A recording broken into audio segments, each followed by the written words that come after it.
Sharma, PGT Chemistry at Amarnath Vidyashram. First of all, I would like to thank our respected principal sir to arranging the online classes for a student at adverse conditions. So dear student, today we will study about law of chemical combination. All chemical reaction followed some general rules which known as law of chemical combination. जो main law of chemical combination है उनमें से कुछ हमने यहाँ लिखे हुए हैं जो हमारे सिलेबस में है. फर्स्ट लॉ है law of conservation of mass, second one is law of definite proportion, third one is law of multiple proportion, fourth one is Gay Lussac law. एक हमारा लॉ ऑफ रेसिप्रोकल भी होता है जो हमारी एनसीईआरटी में नहीं है इसलिए हम उसकी स्टडी यहाँ नहीं करेंगे. And last one is Avogadro law. तो चलिए इनकी शुरुआत से स्टडी करते हैं. स्टूडेंट अभी हम स्टडी करेंगे first law of conservation of मास. क्या कहता है ये law? Mass can neither be created nor destroyed during any physical or chemical reaction but it can change one form to another form. मतलब क्या है कि किसी भी फिजिकल और केमिकल रिएक्शन में मास ना तो क्रिएट हो सकता है और ना ही मास डिस्ट्रॉय होता है. इट मीन्स रिएक्शन की शुरुआत में हमने जो मास लिया है, जितना मास लिया है, रिएक्शन कंप्लीट होने के बाद प्रोडक्ट के फॉर्म में हमें उतना ही मास मिलेगा. ना तो मास क्रिएट होगा और ना ही मास डिस्ट्रॉय होगा. फॉर एग्जांपल रिएक्शन की स्टार्टिंग में हमने 50 ग्राम ऑफ रिएक्टेंट लिया तो रिएक्शन कंप्लीट होने के बाद जो प्रोडक्ट मिलेगा वो भी हमें 50 ग्राम का ही मिलेगा. It means mass of reactant is equal or mass of product is equal mass of reactant WR mass of reactant is equal रहेगा WP के. बस यही है ये रूल. इतना सही है कि ना तो मास क्रिएट होता है रिएक्शन के दौरान, ना मास क्रिएट होगा और ना ही मास डिस्ट्रॉय होगा. जितना मास है उतना ही रहेगा. फॉर एग्जाम्पल लेते चलिए इसके. अगर मान लीजिए A react with B then it form C. Mass of A दे रखा है 10 ग्राम, मास ऑफ B दे रखा है 20 ग्राम. तो टोटल मास ऑफ C कितना हो, टोटल मास ऑफ रिएक्टेंट कितना हो गया 30 ग्राम. टोटल मास ऑफ रिएक्टेंट हमने रिएक्शन की शुरुआत में कितना लिया है 30 ग्राम. तो मास ऑफ प्रोडक्ट भी कितना होगा 30 ग्राम होगा. C भी हमारा 30 ग्राम होगा. WR is equal WP. बस यही है ये रूल. इतना सही है ये रूल. अगर हम इसके आगे की बात करें, कुछ और एग्जांपल लें इसके कुछ और एग्जांपल लेते हैं. तो for example H2 plus O2 form H2O. Reaction balance कर लें. बैलेंसिंग आप पे आती होगी और जिस पे नहीं आती है ऊपर टेंशन है ले, आगे की कुछ वीडियोस बाद हम वो भी सिखाएंगे आपको. वैसे 10th क्लास में बैलेंसिंग आप अच्छे से सीख कर आए हैं. तो 2H2 प्लस O2 2H2. मोल का मास निकालना आता है, आना चाहिए. 9th क्लास में आप सीखे होंगे. तो हाइड्रोजन एटॉमिक मास 1. हाइड्रोजन कितने यहाँ पे 2 2 जा 4. 1 एटॉम का 1 तो 4 का 4. ऑक्सीजन का एटॉमिक मास 16, 2 का हो जाएगा 32. तो टोटल मास ऑफ रिएक्टेंट कितना निकला है 36. अगर आप इसका मोल मास निकाल के देखेंगे तो ये भी आएगा 36. मतलब WR इज इक्वल आ रहा है WP के. WR is equal WP. Is it clear? अगर हम और एग्जांपल है इसके लिए, इसके एक दो एग्जांपल और हम ले लेते हैं तो देखते हैं हम. For example C plus O2 form होता है CO2. C का मास 12, O2 का मास ऑक्सीजन का 16 होता है, 2 ऑक्सीजन है 32. तो टोटल मास ऑफ रिएक्टेंट कितना हो गया 44. अगर आप इसका निकाल के देखेंगे तो निकाल के देख लीजिए वो भी 44 ही आएगा. कितना आएगा 44. सो WR इज इक्वल WP. बस यही बात कहता है. ये लॉ दिया किसने था? This law was proposed bye Lavoisier. किसने दिया है ये लॉ? लेवोशियर ने.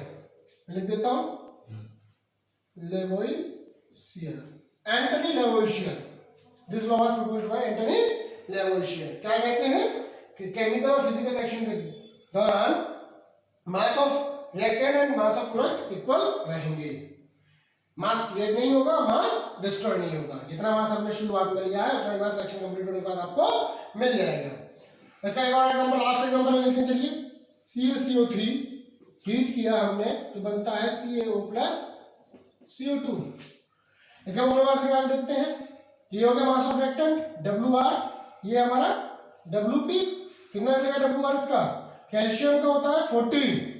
इसको एटॉमिक मास लर्न नहीं है उसकी समझ में नहीं आएगा ये मोलर मास निकालना, या जिसको मोलर मास निकालना नहीं आता है वो भी इसे वैसे ही समझ ले। आगे की वीडियो, नेक्स्ट वीडियो में हम आपको मोलर मास निकालना सिखाएंगे तो वहां आपको समझ में आ जाएगा। अभी बस इसे ऐसे समझ लीजिए।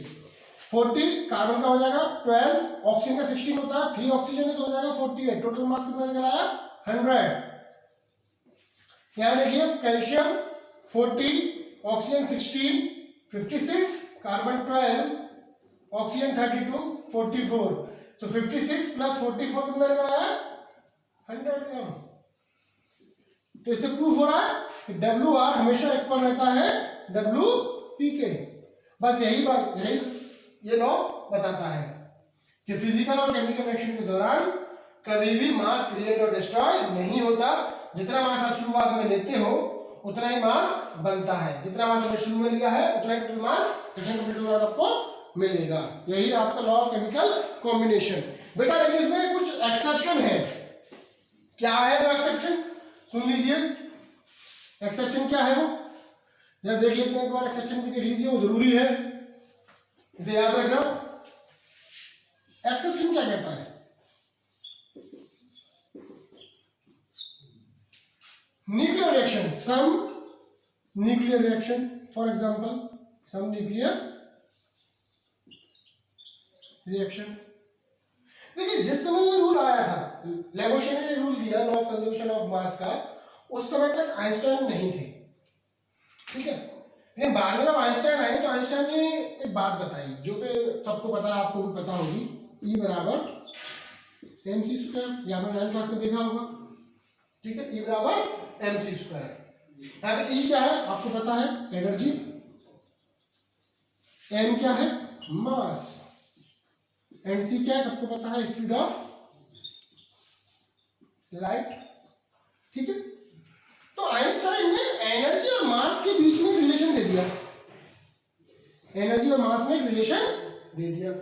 और बताया केमिकल रिएक्शन के दौरान जो रिएक्टेंट होते हैं, जो आपस में कंबाइन करते हैं, केमिकल रिएक्शन के दौरान जब वो रिएक्टेंट आपस में कंबाइन करते हैं तो रिएक्टेंट का कुछ मास एनर्जी में कन्वर्ट हो जाता है।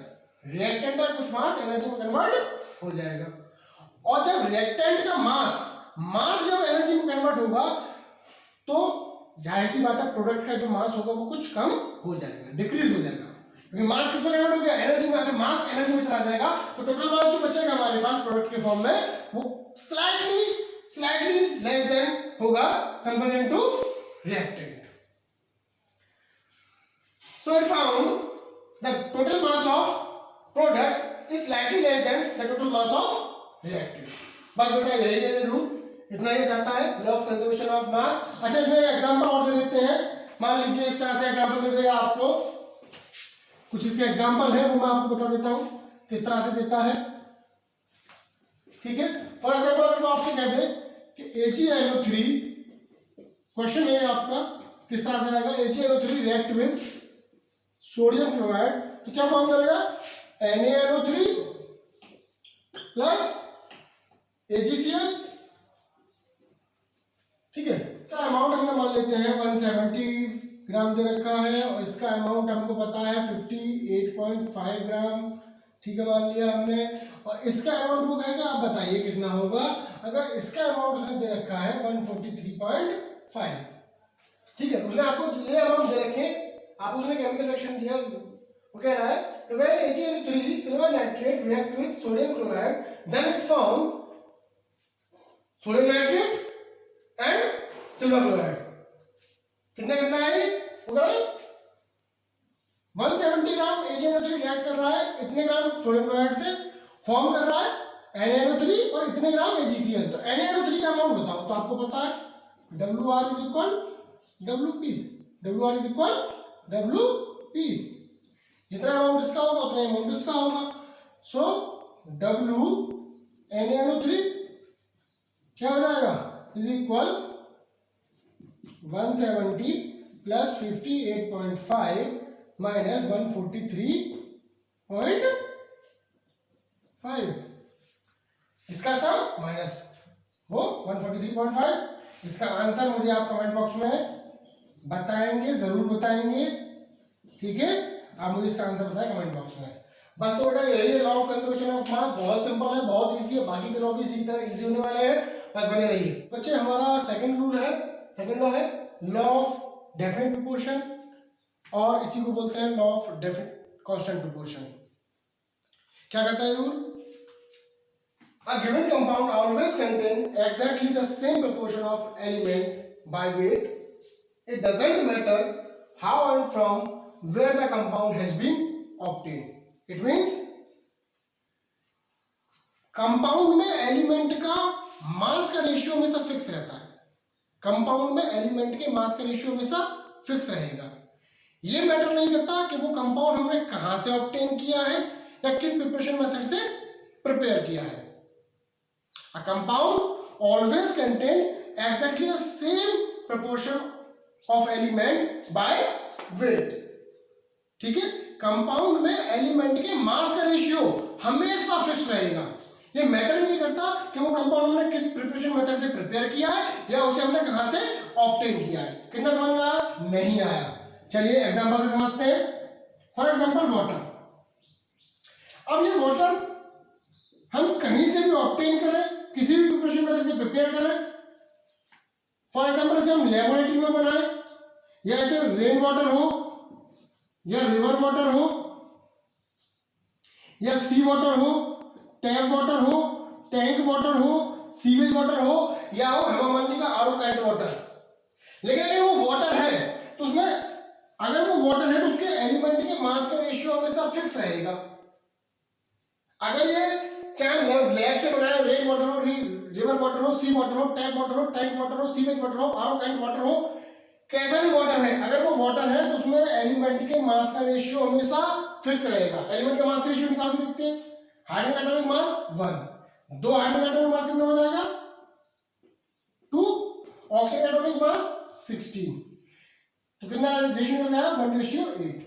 मतलब ये है कि आप वाटर को कहीं से भी ऑब्टेन करें या उसे किसी भी प्रिपरेशन मेथड से प्रिपेयर करें, अगर वो वाटर है तो उसमें एलिमेंट के मास का रेशियो हमेशा फिक्स रहना है 1:8। यही रूल कहता है a given compound always contain exactly the same proportion of element by weight. Element के मास का रेशियो सेम रहना है, proportion same proportion of element by weight. एक और एग्जांपल लेते हैं CO2। अब ये CO2 का आप रेस्पिरेशन के थ्रू लें, कहां से ऑब्टेन कर रहे हो आप? रेस्पिरेशन के थ्रू या एटमॉस्फेयर के थ्रू ऑब्टेन कर लो, या ऐसे आप कैल्शियम कार्बोनेट को हीट करते हैं अगर हम, तो भी हमें क्या मिलता है कैल्शियम ऑक्साइड प्लस CO2, यहां से ऑब्टेन कर लो। या आप मेथेन को आप बाइंड कर दोगे तो भी क्या मिल जाएगा CO2 प्लस H2 मिलता है।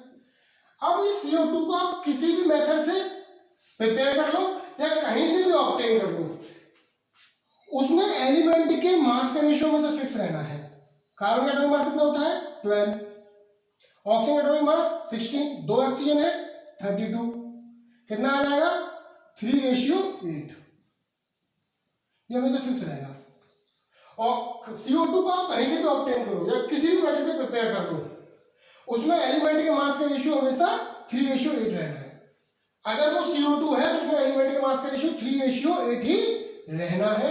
यही रूल कहता है कि किसी भी कंपाउंड को आप किसी भी प्रिपरेशन मेथड से बनाएं या कहीं से भी ऑब्टेन करें, उस कंपाउंड में उसके एलिमेंट के मास का रेशियो में से सेम रहना है। Is that clear? अच्छा, इसमें भी एक केस है, पहले आप इसे लिख लीजिए फिर उस केस को समझते हैं। ठीक है, आपने लिख लिया होगा, ठीक है, स्क्रीनशॉट ले लिया होगा आप। इसके केस को समझते हैं। चलिए क्या कहता है वो केस, किस पे अप्लाई करता है वो केस?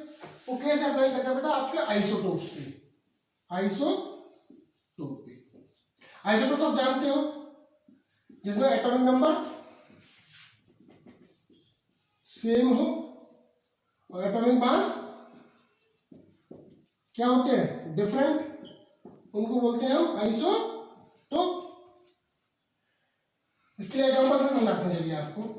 जैसे carbon have to isotopes 6C12 और 6C14। कार्बन के दो आइसोटोप होते हैं।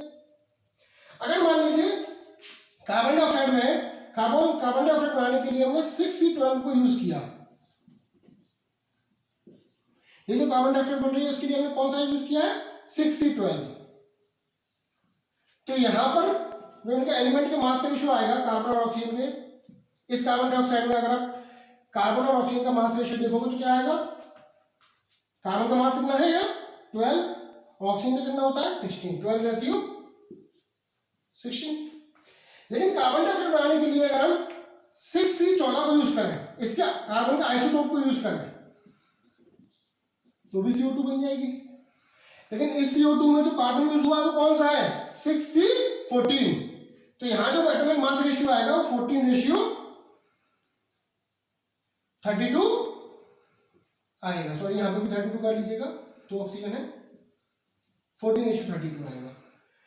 तो यहां आइसोटोप में जाकर एलिमेंट के मास का रेशियो सेम नहीं रहता है और यहां law of definite proportion fail हो जाता है। Is that clear? तो ये रहा हमारा second law of definite proportion या लॉ ऑफ कांस्टेंट प्रोपोर्शन। अब हम थर्ड लॉ की बात करेंगे जो है हमारा law of multiple proportion. Is that clear?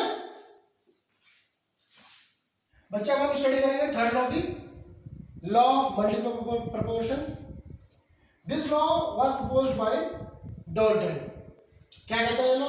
If two element are combined to form two or more than two compound, the masses of one element that combine with the mass of other element, with the fixed mass of other element are in the ratio of small whole number, are in the ratio of small whole number।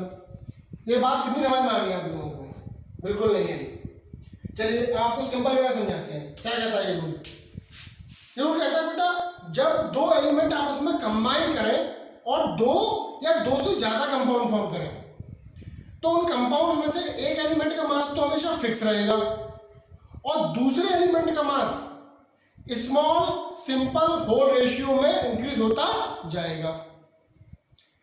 दो element आपस में combine होकर दो या दो से ज्यादा compound form करते हैं तो उन कंपाउंड में से एक एलिमेंट का मास तो फिक्स रहेगा और जो दूसरा एलिमेंट है उसका मास एक स्मॉल सिंपल होल रेशियो में इंक्रीज होता जाएगा।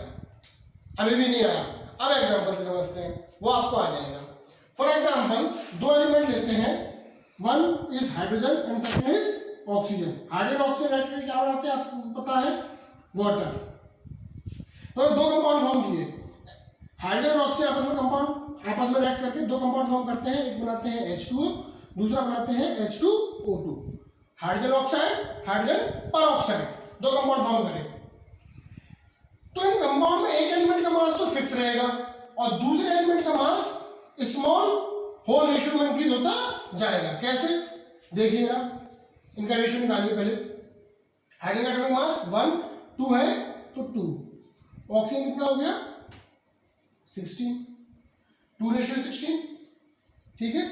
हाइड्रोजन परऑक्साइड की अगर बात करें तो यह क्या हो जाएगा 2 रेशियो, 2 ऑक्सीजन है 32, 32, ठीक है। तो देखिए एक एलिमेंट का मास तो फिक्स है, यहां पे हाइड्रोजन का मास कितना है 2, यहां पे एटॉमिक मास कितना है 2, लेकिन दूसरे एलिमेंट का मास एक सिंपल रेशियो में इंक्रीज होता जा रहा है। दूसरे एलिमेंट का एटॉमिक मास एक सिंपल रेशियो में इंक्रीज होता जा रहा है। फॉर ऑक्सीजन अगर हम देखें 16:32, 1:2 आ रहा है ऑक्सीजन के लिए।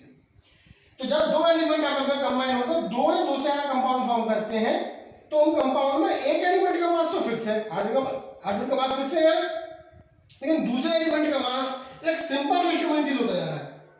दूसरे एलिमेंट का मास एक सिंपल रेशियो में इंक्रीज होता जाएगा। 16:32, 1:2 निकल जाएगा। अगर इसका एक और एग्जांपल दें, एग्जांपल आप नोट कर लीजिए। इसका एक और एग्जांपल देते हैं। तो समझ में आएगा आपको।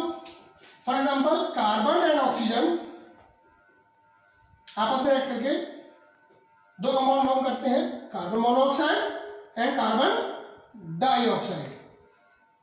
ठीक है, कार्बन ऑक्सीजन आपस में ऐड किए, दो कंपाउंड फॉर्म किए, कार्बन मोनोऑक्साइड कार्बन डाइऑक्साइड। तो यहां अगर कार्बन एंड ऑक्सीजन का रेशियो निकालें तो कार्बन कितना होता है मास 12:16। यहाँ क्या आएगा 12 दो ऑक्सीजन है 32। तो एक एलिमेंट का मास तो फिक्स रहा है और दूसरे एलिमेंट का मास एक सिंपल रेशियो इंक्रीज होता जा रहा है। फॉर ऑक्सीजन यहाँ पे भी फॉर ऑक्सीजन क्या निकलेगा इसका रेशियो 16:32 1:2। Is it clear? एक और एग्जांपल देते हैं आपको, इसका लास्ट एग्जांपल देते हैं तो थोड़ा सा ट्रिकी है। फॉर एग्जांपल मेरे पास कुछ कंपाउंड ले लेता हूँ नाइट्रोजन के N2O, NO, N2O3, N2O4, N2O5। मैंने यहाँ पे नाइट्रोजन को ज्यादा कंपाउंड ले लिए, ठीक है। दो एलिमेंट है मेरे पास नाइट्रोजन एंड ऑक्सीजन, ठीक है। दो एलिमेंट है मेरे पास नाइट्रोजन एंड ऑक्सीजन, वो इतने सारे कंपाउंड फॉर्म करते हैं। नाइट्रोजन और ऑक्सीजन मिलके 5 कंपाउंड फॉर्म कर रहे हैं, N2O, NO, N2O3, N2O4, N2O5। अब इनके रेशियो की अगर हम बात करें, नाइट्रोजन और ऑक्सीजन की रेशियो की अगर हम बात करें तो यहाँ पे रेशियो क्या आएगा, एटॉमिक मास निकाल लेते हैं पहले इनके। 14 होता है नाइट्रोजन का, दो नाइट्रोजन है 28:16। यहाँ पे कितना है 14:16। यहाँ पे कितना है 28:48। 14 होता है नाइट्रोजन का, 2 का हो गया 28, 16 होता है ऑक्सीजन का, 3 का हो गया 48। यहाँ पे भी क्या आएगा 28:4 ऑक्सीजन है, 1 का 16 तो 4 का कितना हो जाएगा 64। 28:80। ये तो मैंने इनके मास लिखे हैं अभी, एटॉमिक मास। अगर इनका सिंपल रेशियो निकालूं अगर मैं तो क्या आ जाएगा 14। नाइट्रोजन को हम फिक्स मास मान लेते हैं, नाइट्रोजन कितना मानेंगे फिक्स मानेंगे। कैसे, इसका हाफ कर दें 14 इसको हाफ कर तो ये भी हाफ हो जाएगा 8। इसका हाफ करेंगे तो इसका हाफ करने की जरूरत नहीं है क्योंकि नाइट्रोजन का मास कितना होता है 14, तो 14 ही रहेगा। 14:16। जब इसको हाफ नहीं किया तो ये भी हाफ नहीं होगा। और इसकी अगर हम बात करें हाफ करिए 14:24,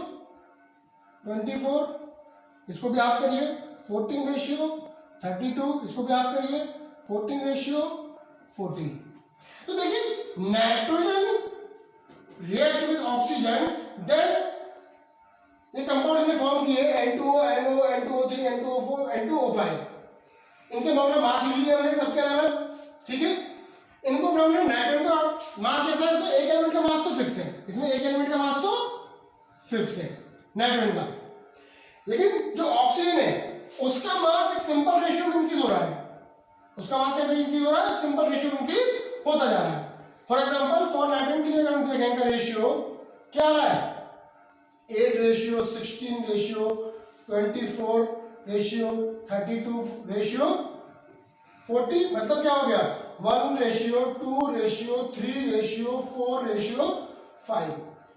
एक स्मॉल सिंपल रेशियो में दूसरे एलिमेंट का मास इंक्रीज होता जाएगा, स्मॉल रेशियो में इंक्रीज होता जाएगा। इसका क्या मतलब है स्मॉल रेशियो में 1:2 हो सकता है, 3:4 हो सकता है, 5:6 हो सकता है, लेकिन ऐसा नहीं सकता 2:8 या 3:10, इतना डिफरेंस नहीं आएगा। तो उम्मीद है रूल आपको समझ में आ गया होगा। फिर से एक बार पढ़ लेते हैं इसे, लॉ ऑफ मल्टीपल प्रोपोर्शन को। If two element can combine to form 2 और more than 2 compound, the masses of one element that combine with the fixed mass of other element are in the ratio of small whole number। जब दो element आपस में combine करते हैं और दो या दो से ज्यादा कंपाउंड फॉर्म करते हैं, तो उसमें से एक एलिमेंट का मास तो फिक्स रहता है और दूसरे एलिमेंट का मास एक सिंपल रेशियो में इंक्रीज होता जाता है, एक सिंपल स्मॉल रेशियो में इंक्रीज होता जाता है। तो वही देखने को आपको यहाँ मिला है, ये आपको समझ में आ गया होगा। सो स्टूडेंट, अब हम नेक्स्ट लॉ स्टडी करेंगे, गैलुसेक्स लॉ। क्या कहता है ये law, At same temperature and pressure, gases combine or produced in a chemical reaction. They do so in a simple ratio by volume. मतलब सेम टेम्परेचर और pressure पर जब गैसेस कंबाइन होती हैं या प्रोड्यूस होती हैं तो वॉल्यूम के टर्म में उनमें एक सिंपल रेशियो शो होता है। तो वॉल्यूम के टर्म में उनमें एक सिंपल रेशियो देखने को मिलता है।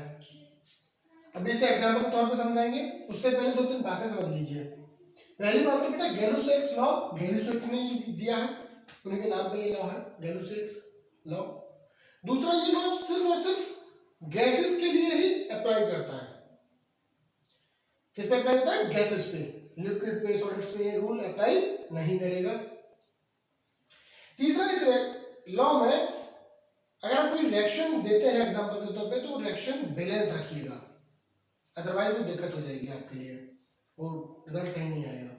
तो एग्जांपल के थ्रू तो ये लॉ क्या कहता है, फिर से सुन लीजिए एक बार, कि जब तो गैसेस आपस में कंबाइन होती हैं या प्रोड्यूस होती हैं केमिकल एक्शन के दौरान तो वो एक सिंपल रेशियो वॉल्यूम के टर्म में शो करती हैं। तो वो वॉल्यूम के टर्म में एक सिंपल रेशियो शो करती हैं। For example H2 react with Cl2 then form HCl। Hydrogen chlorine आपस में मिलकर क्या फॉर्म करते हैं? हाइड्रोक्लोरिक एसिड फॉर्म करते हैं, आपको पता है, ठीक है। सबसे पहले आप देख लीजिए रिएक्शन बैलेंस हो, यहाँ दो हाइड्रोजन या एक हाइड्रोजन, दो आगे ले जाएगा, 2HCl बन जाएगा, ठीक है। दूसरा एक बात मैं आपको बता दूं, आपको रिएक्शन का रिएक्शन कोएफिशिएंट लिख देना है। रिएक्शन कोएफिशिएंट क्या होते हैं? जो मॉलिक्यूल्स का आगे नंबर लिखा रहता है उस नंबर को बोल देते हैं रिएक्शन कोएफिशिएंट। तो यहाँ पे रिएक्शन कोएफिशिएंट लिख दीजिए, यहाँ कुछ भी नहीं है तो 1 लगाएंगे, यहाँ भी कुछ नहीं है यहाँ भी 1 लगाएंगे, ठीक है। तो ये रिएक्शन है H2 + Cl2 फॉर्म 2HCl। इसका मतलब क्या है कि जब इसका one molecule of hydrogen react with one molecule of chlorine, then it form 2 molecule of HCl, ठीक है। मतलब अगर इसका एक मॉलिक्यूल लेंगे, इसका एक मॉलिक्यूल इसके एक मॉलिक्यूल सेलेक्ट करता है तो इसके 2 मॉलिक्यूल फॉर्म होते हैं। गैसेस हमेशा बेटा वॉल्यूम के टर्म में ही लेनी होती हैं। तो इसका क्या मतलब है, इनमें एक सिंपल रेशियो देखने को मिलेगा। दो गैसेस आपस में कंबाइन हो रही हैं और गैसेस ही प्रोड्यूस हो रही हैं, तो इनके बीच में एक सिंपल रेशियो देखने को मिलेगा। अभी वो सिंपल रेशियो कितने का है? एक मॉलिक्यूल इसका, एक मॉलिक्यूल इसका, उसके 2 मॉलिक्यूल, तो इनके बीच में सिंपल रेशियो क्या है? 1:1:2। तो वॉल्यूम के टर्म में अगर हम लिखेंगे तो भी उनके बीच में एक सिंपल रेशियो रहेगा 1:1:2। फॉर एग्जांपल अगर मैं इसका 1 ml लेता हूं तो मुझे इसका भी 1 ml लेना पड़ेगा। क्यों? क्योंकि इसका भी एक मॉलिक्यूल इसके एक मॉलिक्यूल सेलेक्ट करता है। तो जब इसका एक मॉलिक्यूल इसके एक मॉलिक्यूल से कितने मॉलिक्यूल बन रहे थे? 2 मॉलिक्यूल, तो इसके 1 ml से कितने ml बनेंगे? 2 ml। जब मैंने इसका 1 ml लिया तो इसका भी 1 ml लेना पड़ेगा, और इसके एक मॉलिक्यूल से 2 मॉलिक्यूल बन रहे थे इसके, तो इसके 1 ml से इसके 2 ml बनेंगे। अगर मान लीजिए मैं इसके 10 ml ले लेता हूं तो मुझे इसके भी 10 ml लेने पड़ेंगे। इसके एक मॉलिक्यूल से बन रहे थे 2 मॉलिक्यूल, तो इसके 1 ml से बन रहा था 2 ml, तो उसके 10 ml से कितना बनेगा? 20 ml। एक सिंपल रेशियो रहेगा। और सिंपल रेशियो कितने का आएंगे? 1:1:2, 1:1:2। चाहे यहां देख लीजिए 1:1:2, 1:1:2, यही निकल के आएगा। एक सिंपल रेशियो रहेगा हमेशा। अगर मैं इसका 50 ml लेता हूं तो ये भी मुझे 50 ml लेना पड़ेगा, और ये कितना बनेगा? 100 ml। और अगर मैं ये 100 ml कर देता हूं तो ये मुझे कितना रखना पड़ेगा? 100 ml, और ये कितना बनेगा? 200 ml। Is that clear? इनके बीच में जो रेशियो है वॉल्यूम के टर्म में हमेशा सिंपल रेशियो के बीच में देखने को मिलेगा। Is that clear? समझ में आ गया होगा? इसका एक और एग्जांपल देते हैं, फिर उससे अच्छे से समझ में आ जाएगा आप लोगों को, ठीक है।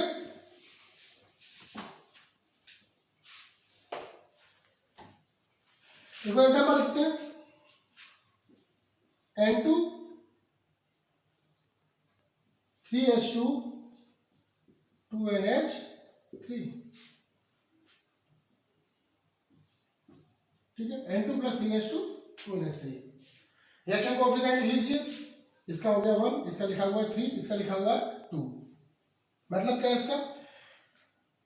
When one molecule of nitrogen react with 3 molecule of hydrogen, then it form 2 molecule of ammonium.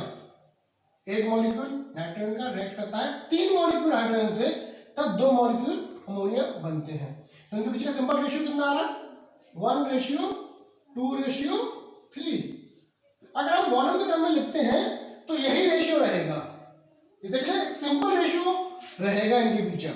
दो गैसेस आपस में कंबाइन कर रही है, गैसेस की फॉर्म हो रही है, तो इनके बीच में एक सिंपल रेशियो रहने वाला 1:2:3। फॉर एग्जांपल इसका एक मॉलिक्यूल है, इसके 3 मॉलिक्यूल है, ये 3 टाइम्स ज्यादा है, हाइड्रोजन नाइट्रोजन से 3 टाइम्स ज्यादा है, तब अमोनिया के 2 मॉलिक्यूल फॉर्म हो रहे हैं। मतलब नाइट्रोजन का एक मॉलिक्यूल फॉर्म कर रहा है 2 मॉलिक्यूल ऑफ अमोनिया को। कैसे? अगर मान लीजिए मैं इसके 20 ml लेता हूं तो हाइड्रोजन कितना हो जाएगा? 3 टाइम्स ज्यादा है, एक मॉलिक्यूल था, इसके 3 मॉलिक्यूल है, तो उसके 20 ml लूंगा तो उसके कितने हो जाएंगे? 60 ml। 3 टाइम ज्यादा करना पड़ेगा। इसके एक मॉलिक्यूल से 2 मॉलिक्यूल बन रहे थे, डबल हो रहा था अमोनिया के, तो इसके 20 ml से कितने ml अमोनिया बनेगी? डबल कर दो, 20 का हो जाएगा 40 ml। क्लियर? अगर मान लीजिए मैं नाइट्रोजन 50 ml ले लेता हूं तो हाइड्रोजन 3 टाइम्स करना पड़ेगा, कितना लेना पड़ेगा मुझे? 150 ml। तो अमोनिया कितना फॉर्म करना हो जाएगा मेरा? डबल हो जाएगा, 1 से बन रहे थे 2, 50 से बनेगा 100। अगर मान लो इसके 75 ml लेता हूं तो ये कितना हो जाएगा? ट्रिपल करो उसका, 225, तो इसका डबल हो जाएगा 150 ml। क्लियर? अब किसी में भी रेशियो निकाल के देख लो, यही रेशियो सिंपल रेशियो निकल के आएगा 1:2:3।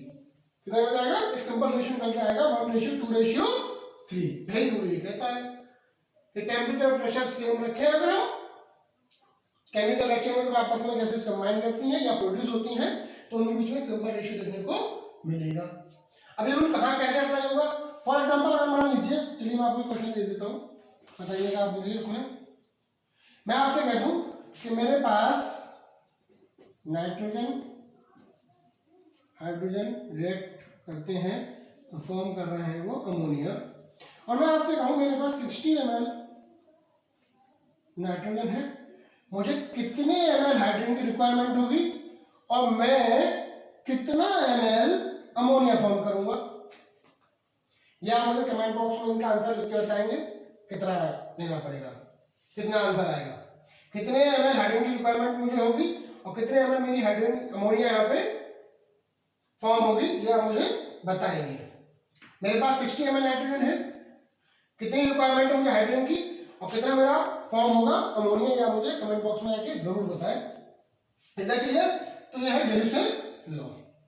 ठीक है बच्चे, अब हम इस वीडियो का लास्ट लॉ स्टडी करेंगे, एवोगाड्रो लॉ। क्या कहता है Avogadro law? At same temperature and pressure equal volume of gases should contain equal number of molecule. At same temperature and pressure, equal volume of gases should contain equal number of molecules. मतलब temperature, pressure और all physical conditions को same रखें तो different दो gases लें, उनके volume भी अगर हम सेम रखते हैं तो उनमें नंबर ऑफ मॉलिक्यूल भी कैसे होंगे? सेम होंगे। सेम टेम्परेचर, सेम प्रेशर पर दो डिफरेंट गैसेस के वॉल्यूम सेम रखने पर उनमें मिलने वाले नंबर ऑफ मॉलिक्यूल भी सेम होंगे। बहुत सिंपल रूल है, कुछ भी नहीं है इसमें। फॉर एग्जांपल मान लीजिए सेम टेम्परेचर प्रेशर पे हमने दो गैसेस ले ली, एक गैसेस ले ली मैंने ए, एक गैसेस ले ली मैंने बी, और इनके वॉल्यूम भी मैंने सेम रखे हैं। इसका भी वॉल्यूम रखा मैंने 100 ml और इसका भी मैंने वॉल्यूम रखा 100 ml, तो मैं मिलने वाले नंबर ऑफ मॉलिक्यूल भी सेम होंगे।